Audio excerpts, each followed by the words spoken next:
Hello everyone, स्वागत है आपका हमारे चैनल पर। आज तरल संयोजी ऊतक यानी फ्लूइड कनेक्टिव टिश्यू का हम इस बेहद महत्वपूर्ण टॉपिक को बिल्कुल बेसिक से पढ़ना शुरू कर रहे हैं। तो चलिए बिना कोई समय गंवाए सीधे टॉपिक पर आते हैं और समझते हैं कि आखिर तरल संयोजी ऊतक होता क्या है। आज हम जानेंगे तरल संयोजी ऊतक यानी फ्लूइड कनेक्टिव टिश्यू के बारे में। ये मानव शरीर में पाया जाने वाला एक बहुत ही विशेष प्रकार का ऊतक है। दूसरे संयोजी ऊतकों की तरह ये ठोस या रेशेदार नहीं होता, बल्कि पूरी तरह से तरल यानी द्रव रूप में होता है। इसका मुख्य काम हमारे शरीर के अलग अलग अंगों के बीच पोषक तत्वों, गैसों और अपशिष्ट पदार्थों का परिवहन, ट्रांसपोर्ट करना और उनके बीच संचार बनाए रखना है।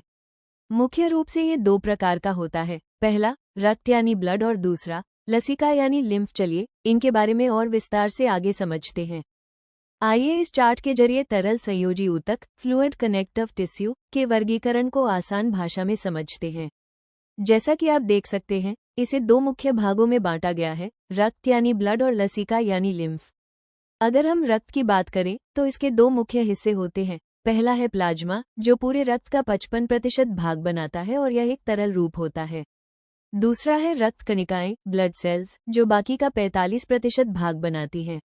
ये रक्त कणिकाएं भी आगे तीन प्रकार की होती हैं। पहला है लाल रक्त कणिकाएं, जिन्हें हम आरबीसी या एरिथ्रोसाइट्स कहते हैं। दूसरा है श्वेत रक्त कणिकाएं यानी डब्ल्यूबीसी या ल्यूकोसाइट्स और तीसरा है प्लेटलेट्स, जिन्हें थ्रोम्बोसाइट्स भी कहा जाता है। चलिए अब इन सभी को एक एक करके और गहराई से जानते हैं। अब बात करते हैं हमारे पहले और सबसे महत्वपूर्ण तरल संयोजी ऊतक यानी रक्त की। रक्त हमारे शरीर का सबसे जटिल तरल ऊतक है, जो एक प्राकृतिक कोलाइड होता है। ये शरीर के सभी अंगों को आपस में जोड़ता है और जीवन के लिए जरूरी तत्वों की सप्लाई करता है। अगर फैक्ट्स की बात करें तो एक स्वस्थ वयस्क मनुष्य में लगभग 5 से 6 लीटर रक्त होता है, जो उसके कुल वजन का करीब 7% से 8% भाग है। साथ ही याद रखने वाली सबसे जरूरी बात यह है कि रक्त का पीएच मान 7.4 होता है, जिसका मतलब है कि यह हल्का क्षारीय यानी स्लाइटली अल्कलाइन होता है। अब आगे बढ़ते हैं और समझते हैं रक्त की संरचना यानी कॉम्पोजिशन ऑफ ब्लड को। हमारा रक्त मुख्य रूप से दो भागों से मिलकर बना होता है। पहला है प्लाज्मा, जो रक्त का 55% तरल भाग है, और दूसरा है रक्त कणिकाएं, जो इसका 45% ठोस भाग बनाती हैं। चलिए सबसे पहले बात करते हैं प्लाज्मा की। ये पूरे रक्त का 55% हिस्सा होता है। याद रखने वाली बात यह है कि यह रक्त का निर्जीव, नॉन लिविंग और तरल हिस्सा होता है, जो देखने में हल्के पीले रंग, लाइट येलो का दिखाई देता है। चलिए अब जानते हैं कि प्लाज्मा किन किन चीजों से मिलकर बना होता है। सबसे पहले बात करते हैं पानी की। प्लाज्मा में लगभग 90 से 92% भाग केवल जल होता है, जो इसे लिक्विड रूप देता है। इसके बाद इसमें 7 से 8% प्रोटीन पाए जाते हैं, जो बहुत जरूरी हैं, जैसे रक्त का थक्का जमाने वाला फाइब्रिनोजेन, पानी का संतुलन बनाए रखने वाला एल्ब्यूमिन और एंटीबॉडी बनाकर रोगों से लड़ने वाला ग्लोब्यूलिन प्रोटीन। और बाकी का बचा हुआ 1 से 2% अन्य पदार्थ होते हैं, जिसमें glucose, amino acid, fatty acid, urea, hormone और जरूरी खनिज लवण जैसे सोडियम, कैल्शियम और मैग्नीशियम शामिल हैं। अब बात करते हैं प्लाज्मा के प्रमुख कार्यों की, जो हमारे शरीर को स्वस्थ रखने में मदद करते हैं। पहला है परिवहन यानी ट्रांसपोर्टेशन। ये पचे हुए भोजन, खनिजों, हार्मोन और विटामिन को शरीर के विभिन्न हिस्सों तक पहुंचाता है। दूसरा प्रतिरक्षा यानी इम्यूनिटी। इसमें मौजूद एंटीबॉडी शरीर को वायरस और बैक्टीरिया से बचाते हैं। तीसरा रक्त के थक्के, ब्लड क्लॉटिंग। चोट लगने पर फाइब्रिनोजेन प्रोटीन की मदद से ये खून को बहने से रोकता है। चौथा है तापमान नियंत्रण, टेम्परेचर कंट्रोल। ये पूरे शरीर में गर्मी का वितरण करके बॉडी टेम्परेचर को सामान्य बनाए रखता है। पांचवां अपशिष्ट निष्कासन यानी वेस्ट रिमूवल। कोशिकाओं के हानिकारक पदार्थों को यह उत्सर्जन अंगों जैसे किडनी तक ले जाता है।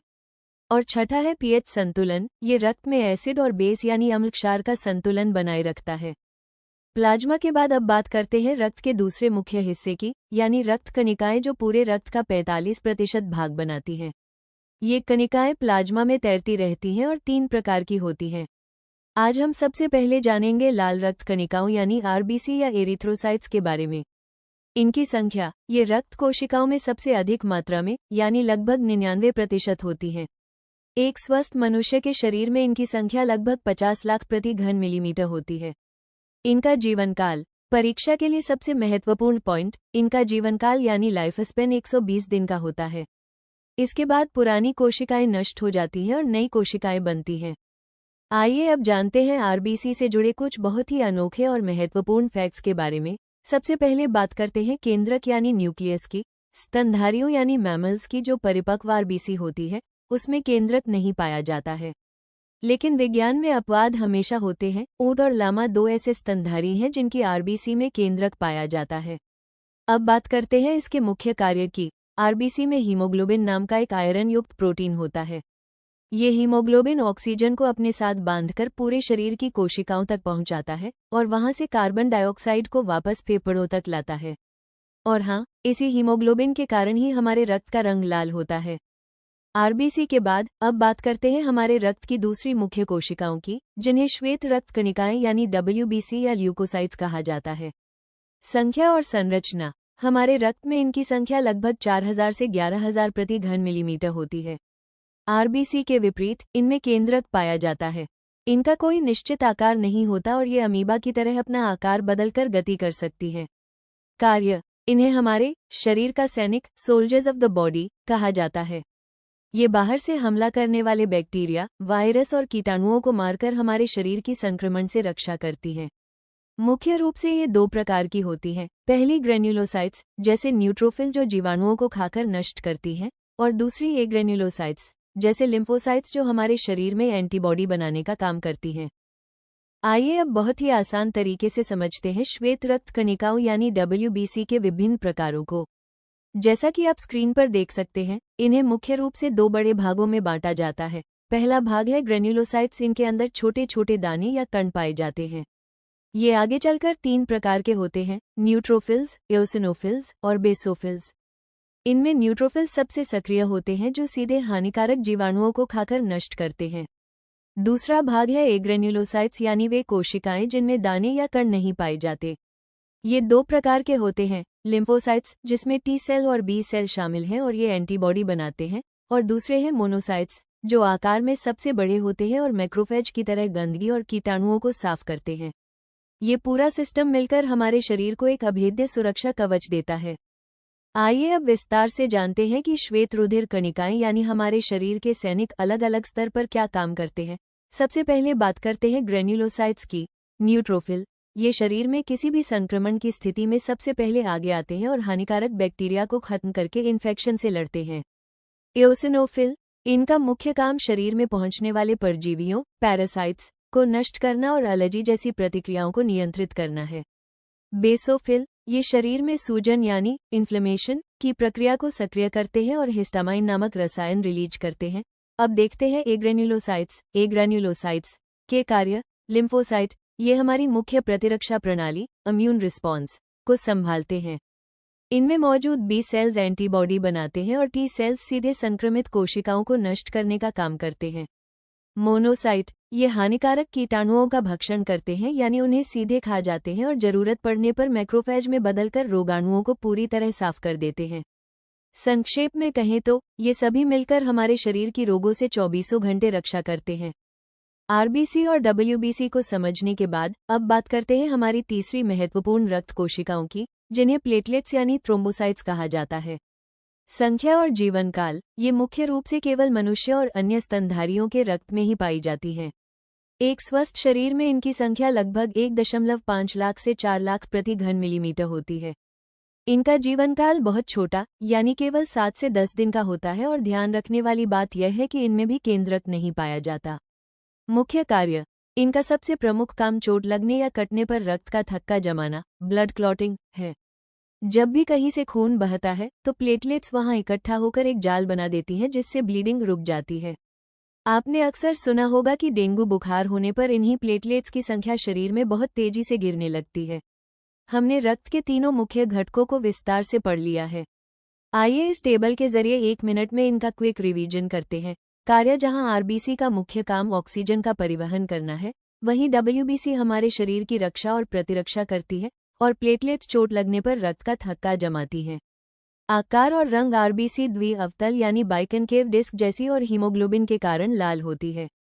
डब्ल्यूबीसी अनियमित आकार की और रंगहीन होती है, जबकि प्लेटलेट्स भी रंगहीन और कोशिका खंड के रूप में होती हैं।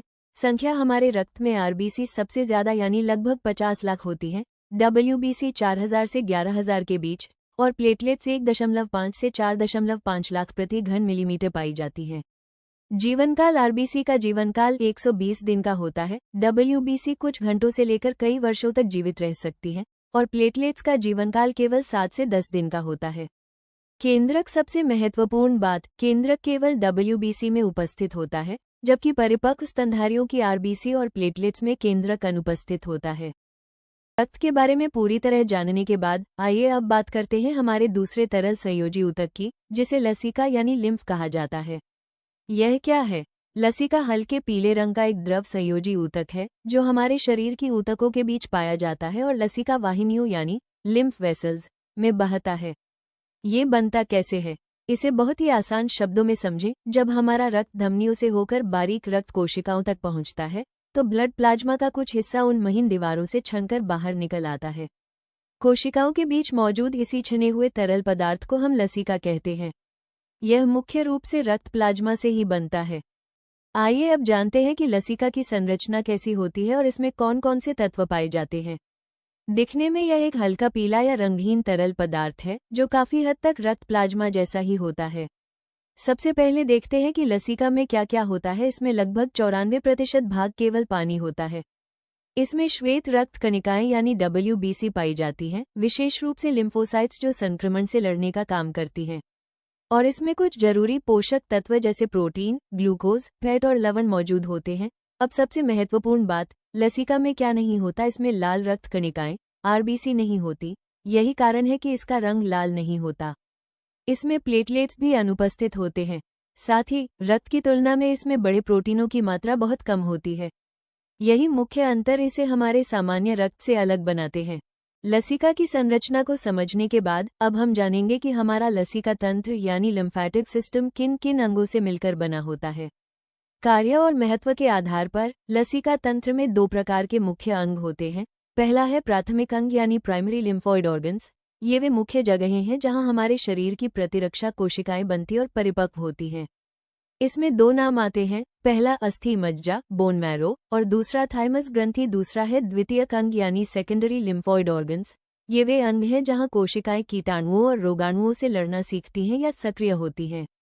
इसमें शामिल हैं पहला प्लीहा यानी स्प्लीन, जिसे हम तिल्ली भी कहते हैं, और दूसरा हमारे गले में मौजूद टॉन्सिल्स। ये सभी अंग मिलकर हमारे शरीर को बीमारियों से सुरक्षित रखते हैं। आइए प्राथमिक अंगों में सबसे पहले बात करते हैं अस्थि मज्जा यानी बोन मैरो की। हमारी हड्डियों के अंदर का ये जो स्पंजी भाग आप देख रहे हैं, यही हमारे शरीर की सभी रक्त कोशिकाओं का निर्माण स्थल है। सिर्फ इतना ही नहीं, हमारी रोग प्रतिरोधक क्षमता के लिए सबसे जरूरी बी लिम्फोसाइट्स भी इसी अस्थि मज्जा के अंदर बनती हैं। सरल शब्दों में कहें तो ये हमारे शरीर की ब्लड सेल्स और इम्यून सेल्स को बनाने वाली मुख्य फैक्ट्री है। प्राथमिक अंगों में दूसरा नाम आता है थाइमस ग्रंथि यानी थाइमस ग्लैंड का। आइए जानते हैं ये हमारे शरीर में कहाँ होती है और क्या काम करती है। इसकी स्थिति, ये ग्रंथि हमारी छाती के ऊपरी हिस्से में यानी ठीक हमारे हृदय के ऊपर स्थित होती है। इसका मुख्य कार्य, इसका सबसे बड़ा काम हमारे इम्यून सिस्टम की खास टी कोशिकाओं यानी टी लिम्फोसाइट्स को परिपक्व और तैयार करना है। महत्व, परिपक्व होने के बाद यही टी कोशिकाएं हमारे शरीर में वायरस और कैंसर जैसी घातक कोशिकाओं से सीधे लड़ती हैं और हमें गंभीर बीमारियों से बचाती हैं। प्राथमिक अंगों को पढ़ने के बाद आइए अब बात करते हैं हमारे द्वितीयक अंगों यानी सेकेंडरी लिम्फोइड ऑर्गन्स की। इसमें सबसे पहला और महत्वपूर्ण नाम आता है प्लीहा का, जिसे इंग्लिश में स्प्लीन और आम भाषा में तिल्ली भी कहा जाता है। ये कैसी दिखती है? प्लीहा गहरे लाल रंग की एक लंबी लेकिन चपटी संरचना है। ये बहुत ही अधिक संवहित यानी ब्लड वेसल्स से भरपूर एक बड़ी लसिका ग्रंथि है। इसकी स्थिति है हमारे उदर गुहा में आमाशय के फंडिक भाग और डायाफ्राम के बीच स्थित होती है, जो पेरिटोनियम के 2 वलनों द्वारा टिकी रहती है।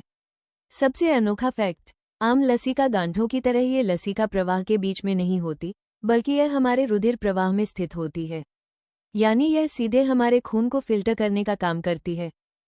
प्लीहा की संरचना जानने के बाद आइए अब देखते हैं इसके सबसे महत्वपूर्ण भाग को, यानी प्लीहा के मुख्य कार्य क्या हैं। आरबीसी को नष्ट करना और रिसाइक्लिंग। इसका सबसे मुख्य काम हमारे रक्त को छानकर पुरानी और डैमेज हो चुकी आरबीसी को नष्ट करना है। इसीलिए प्लीहा को आरबीसी का कब्रिस्तान, ग्रेवयार्ड ऑफ आरबीसी भी कहा जाता है। इसके साथ ही यह नष्ट हुई कोशिकाओं से आयरन का पुनर्चक्रण यानी रिसाइक्लिंग भी करती है। इम्यूनिटी और सेल निर्माण, ये हमारे शरीर की रोग प्रतिरोधक क्षमता को बढ़ाती है और संक्रमण से लड़ने के लिए लिम्फोसाइट्स WBC का निर्माण करती है। ब्लड बैंक और भंडारण, प्लीहा हमारे शरीर में रक्त और प्लेटलेट्स के भंडारण यानी इमरजेंसी रिजर्व बैंक की तरह काम करती है। भ्रूण अवस्था में विशेष कार्य, सबसे अनोखी बात यह है कि जब बच्चा मां के पेट में होता है यानी भ्रूण अवस्था एम्ब्रियोनिक स्टेज में, तब यही प्लीहा शरीर में RBC का निर्माण करने का काम करती है ना। ये हमारे शरीर का एक छोटा लेकिन बेहद जादुई अंग। द्वितीयक अंगों में प्लीहा के बाद अब दूसरा नाम आता है टॉन्सिल का। आइए जानते हैं इनके बारे में। टॉन्सिल क्या है और कहाँ होते हैं? टॉन्सिल हमारे गले के दोनों तरफ मौजूद ऊतक की दो छोटी छोटी ग्रंथियां होती हैं। जैसा कि आप आरेख में देख सकते हैं, ये हमारे मुंह के पिछले हिस्से और गले की शुरुआत में स्थित होती हैं। पहला बड़ा कार्य, सुरक्षा कवच। इनका मुख्य काम हमारे शरीर को मुंह और नाक के जरिए अंदर आने वाले हानिकारक वायरस और बैक्टीरिया से बचाना है। यह एक तरह से हमारे शरीर का पहला सुरक्षा गेटवे है। दूसरा मुख्य कार्य, प्रतिरक्षा निर्माण। हमारे शरीर के भीतर इनका सबसे बड़ा योगदान श्वेत रक्त कोशिकाओं WBC एंटीबॉडीज और लिम्फोसाइट्स का उत्पादन करना है। ये तीनों मिलकर हमारे शरीर की रोग प्रतिरोधक क्षमता यानी इम्यूनिटी को हमेशा मजबूत बनाए रखते हैं। लसिका तंत्र के अंगों को जानने के बाद आइए अब समझते हैं कि यह लसिका हमारे शरीर में बहता कैसे है। इसके लिए जिम्मेदार होती है लसिका कोशिकाएं और वाहिकाएं। लसिका कोशिकाएं यानी लिम्फ कैपिलरीज, ये हमारे शरीर के ऊतकों में फैली बेहद सूक्ष्म और पतली नलिकाएं होती हैं। इनकी सबसे खास बात यह है कि इनके सिरे बंद होते हैं। इनका मुख्य काम ऊतकों के बीच बचे हुए अतिरिक्त द्रव यानी लसिका को सोखना है। लसिका वाहिकाएं यानी लिम्फ वेसल्स, जब ये कई छोटी छोटी कोशिकाएं आपस में मिलती हैं तो मिलकर बड़ी लसिका वाहिकाएं बनाती हैं। इनकी संरचना हमारे रक्त तंत्र की शिराओं जैसी होती है। एक और महत्वपूर्ण बात, शिराओं की ही तरह इनमें भी वाल्व पाए जाते हैं जो ये सुनिश्चित करते हैं कि लसिका केवल एक ही दिशा में यानी नीचे से ऊपर हमारे हृदय की ओर ही बहे, उल्टा नहीं। जो बातें अभी हमने पढ़ी, आइए उन्हें इस डायग्राम के जरिए लाइव समझते हैं। लसिका कोशिका यानी लिम्फ कैपिलरी, स्क्रीन पर आप जो पेड़ की जड़ों जैसी बारीक संरचनाएं देख रहे हैं, यही लसिका कोशिकाएं हैं। ये ऊतकों के बीच मौजूद इस अंतरकोशिकीय द्रव इंटरस्टिशियल फ्लूइड को अपने अंदर सोख लेती हैं। लसिका वाहिका यानी लिम्फ वेसल, आगे चलकर ये बारीक नलिकाएं इस बड़ी नली में खुलती हैं जिसे लसिका वाहिका कहते हैं। इसके अंदर आपको लसिका यानी लिम्फ फ्लूइड और हमारे शरीर के सैनिक यानी लिम्फोसाइट्स बहते हुए दिखाई दे रहे होंगे। एक तरफा कपाट, वन वे वाल्व, ध्यान से देखिए, इस नली के अंदर छोटे छोटे गेट यानी एक तरफा कपाट बने हैं। इनका काम ये पक्का करना है कि लसिका सिर्फ आगे की ओर बहे और वापस पीछे न लौट पाए। नलिकाओं के बाद अब बात करते हैं हमारे लसिका तंत्र के सुरक्षा चौकियों की, जिन्हें लसिका गांठें यानी लिम्फ नोड्स कहा जाता है। ये क्या है और कहाँ होती है? ये लसिका वाहिकाओं के रास्ते में स्थित छोटी बीन यानी राजमा के आकार की संरचनाएं होती हैं। ये मुख्य रूप से हमारे शरीर के कुछ खास हिस्सों जैसे हमारी गर्दन बगल यानी आर्मपट्स और जांघों के जोड़ में समूहों में पाई जाती हैं। इनका मुख्य कार्य, इन्हें आप हमारे शरीर का फिल्टर कह सकते हैं। जब लसिका इन गांठों से होकर गुजरता है तो ये उसमें मौजूद हानिकारक बैक्टीरिया, वायरस और मृत कोशिकाओं को छानकर वहीं नष्ट कर देती है। इनमें मौजूद लिम्फोसाइट्स WBC सीधे संक्रमण से मुकाबला करते हैं। आपने ध्यान दिया होगा कि बीमार होने या इन्फेक्शन होने पर डॉक्टर हमारी गर्दन के पास छूकर देखते हैं, क्योंकि संक्रमण के समय इनमें अक्सर सूजन आ जाती है, जिसे आम भाषा में हम गिल्टी होना भी कहते हैं। अभी हमने जिन लसिका गांठों के बारे में पढ़ा, आइए इस डायग्राम के जरिए देखते हैं कि वे हमारे शरीर में कहाँ कहाँ फैली हुई हैं। गर्दन की लिम्फ गांठें, सबसे पहले हमारे गले और गर्दन के हिस्से में इनका एक बड़ा समूह होता है जो मुंह और नाक के रास्ते आने वाले इन्फेक्शन को रोकता है। बगल और वक्ष की लिम्फ गांठें, इसके बाद हमारे दोनों हाथों के पास यानी बगल और छाती के ऊपरी हिस्से में ये गांठें मौजूद होती हैं। पेट की लिम्फ गांठें, हमारे उदर या पेट के हिस्से में भी इनका एक नेटवर्क होता है जो पाचन तंत्र के आसपास सुरक्षा देता है। जांघ की लिम्फ गांठें और अंत में हमारे पैरों के जोड़ यानी जांघों के हिस्से में ये गांठें समूहों में पाई जाती हैं। इस पूरे आरेख को देखकर आप समझ सकते हैं कि कैसे ये लिम्फ नोड्स हमारे पूरे शरीर में एक सुरक्षा जाल की तरह फैली हुई हैं। लसिका तंत्र की पूरी संरचना को समझने के बाद आइए एक नज़र डालते हैं इसके सबसे महत्वपूर्ण भाग पर, यानी लसिका हमारे शरीर में क्या क्या मुख्य कार्य करता है। पहला है शरीर की रक्षा। लसिका में विशेष प्रकार के लिम्फोसाइट्स पाए जाते हैं जो बाहर से आने वाले हानिकारक रोगाणुओं से लड़कर हमारे शरीर को बीमार होने से बचाते हैं। दूसरा है वसा का अवशोषण। ये हमारी छोटी आंत स्मॉल इंटेस्टाइन से वसा यानी फैट को अवशोषित करके उसे वापस रक्त तक पहुंचाने का काम करता है। तीसरा है द्रव संतुलन बनाए रखना। ऊतकों के बीच बचे हुए अतिरिक्त द्रव को इकट्ठा करके यह वापस खून में मिला देता है, जिससे शरीर में पानी और द्रवों का संतुलन बना रहता है। चौथा पोषक पदार्थों का परिवहन। ये शरीर में जरूरी हार्मोन, प्रोटीन और अन्य पोषक तत्वों को एक जगह से दूसरी जगह ले जाने में सहायता करता है। पांचवा है विषैले पदार्थों का निष्कासन। अंत में ये कोशिकाओं के आसपास जमा होने वाले हानिकारक और अपशिष्ट पदार्थों को शरीर से हटाने में मदद करता है। इन 5 महत्वपूर्ण कामों की वजह से लसिका हमारे जीवित रहने के लिए बेहद जरूरी बन जाता है। अब तक हमने जो कुछ भी पढ़ा, आइए उसे इस आसान तालिका के माध्यम से 1 मिनट में दोहराते हैं और देखते हैं कि लसिका और रक्त में क्या मुख्य अंतर होते हैं। पहला है रंग। लसिका हल्के पीले या रंगहीन रंग का होता है, जबकि हमारा खून हीमोग्लोबिन के कारण गहरे लाल रंग का होता है। आरबीसी और प्लेटलेट्स। लसिका में लाल रक्त कणिकाएं आरबीसी और प्लेटलेट्स बिल्कुल नहीं पाए जाते, जबकि रक्त में ये दोनों भारी मात्रा में उपस्थित होते हैं। WBC श्वेत रक्त कणिकाएं, ये दोनों में ही पाई जाती हैं, जो हमारे शरीर को संक्रमण से बचाती हैं। प्रवाह की गति फ्लो स्पीड। लसिका का बहाव घोंघे की तरह बहुत ही धीमा होता है, जबकि दिल की पंपिंग की वजह से रक्त हमारे शरीर में बहुत तेजी से दौड़ता है। मुख्य कार्य। लसिका का मुख्य काम हमारे शरीर की प्रतिरक्षा और द्रवों का संतुलन बनाना है, वहीं रक्त का मुख्य काम पूरे शरीर में ऑक्सीजन और पोषक तत्वों का परिवहन करना है। तो ये थे हमारे शरीर के 2 सबसे महत्वपूर्ण तरल पदार्थ। इस अध्याय को समाप्त करने से पहले आइए नजर डालते हैं कुछ बेहद महत्वपूर्ण बिंदुओं पर, जो अक्सर परीक्षाओं में सीधे पूछे जाते हैं। पहला फैक्ट, लसिका में लाल रक्त कणिकाएं यानी आरबीसी सामान्यतः नहीं पाए जाते। दूसरा फैक्ट, लसिका के भीतर लिम्फोसाइट सबसे प्रमुख श्वेत रक्त कणिकाएं WBC होती हैं, जो हमारी रक्षा करती हैं। तीसरा फैक्ट, हमारी छोटी आंत की लसिका में जब वसा यानी फैट की मात्रा अधिक हो जाती है, तो वो दुधिया दिखाई देने लगती है, जिसे काइल कहा जाता है।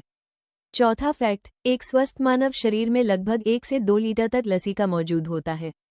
पांचवा फैक्ट, बहुत ही जरूरी बात, लसिका का प्रवाह हृदय द्वारा पंप करने से नहीं होता, बल्कि यह हमारी मांसपेशियों की गति मसल मूवमेंट से आगे बढ़ता है। और आखिरी फैक्ट, छोटी आंत में पाई जाने वाली इन विशेष लसिका वाहिनियों को लैक्टियल के नाम से जाना जाता है। इन सभी पॉइंट्स को अपने नोट्स में जरूर स्टार मार्क कर लीजिएगा।